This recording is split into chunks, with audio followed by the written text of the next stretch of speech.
Apple's the top stock powering the Dow's gains today. This as the iPhone maker gets a bump to its price target by analysts over at JPMorgan to 265 from 243. The firm is calling for a stronger than expected product cycle in 2019 as her call of the day.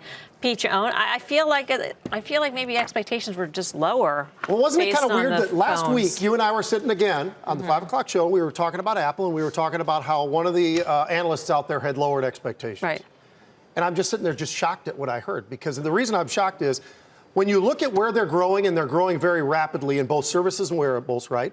Where are their margins? They're getting their margins out of services and wearables. So, I mean, that's a double win-win kind of a thing. They had a record June quarter. So, I mean, there's so many other things that are just amazing to me, what we heard last week. Now, this one makes more sense to me, because although the price might seem a little bit high, and I brought this up before, I'll bring it up again. Gene Munster, I believe he said 350 on the bullish side, bullish case for Apple. That's where he places it. And I think a lot of that has to do with what category is Apple really being priced in. And that's a big segment that it was always hardware, right? It was always the phone and all the rest of this. But what are they going to be in a year? What is the pricing going to be? They're going to be a phone company. You think so? Still? They're going to be a phone company selling 5G phones. Yeah, they will. They'll still have that. I mean, the percentage of revenue will still be a hardware company. Oh, it's already slipped under 50% for the first time. So I disagree. I think you will see these other categories, based on the growth they've got right now, start to pass up the phone, the combined entity of that. I think that the improvement in the breadth of their earnings, exactly to your point, is fueling some potential upside and some optimism. But I think what is surprising is the fact that the supply chain checks now for the latest phone rollout is much better than expected. Much better, yeah. And you have on top of that the potential earnings boost in 2020 with the 5G adoption. Right. So I think that this is going to provide a nice tailwind into 2020. The big story is going to be in 2020. But this is providing an upside that people weren't expecting, which is, I think is why we're bullish on the sector. So I'm going to ask the both of you a question. Think about last year, October to January, 3-month period. Apple goes down $40. Everything you both highlighted fundamentally is still in place, if not better.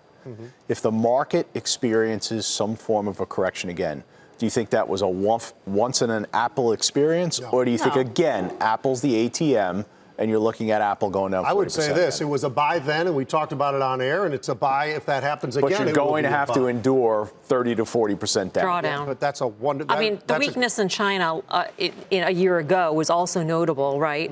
Where we saw Chinese problems. And what do we have here with the backdrop going into this last quarter of the year with China? We're having also, you mentioned this, boycotts. You've got, and not to mention that a lot of the major Chinese competitors in terms of handsets, they're already out with 5G phones. They've got them out there selling on the market. You don't have to wait for Apple next year. You can go buy a Huawei or whatever. Yeah.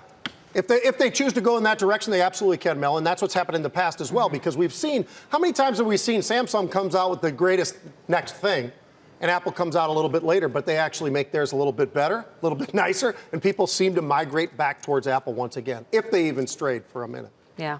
Is that a concern of yours, Erin? I mean, I think it is insofar as the Chinese market. I think outside of China, though, I think the earnings visibility that that Apple has not only this year but next year will provide enough of a tailwind for investors to not sell outright and to stay long Apple stock.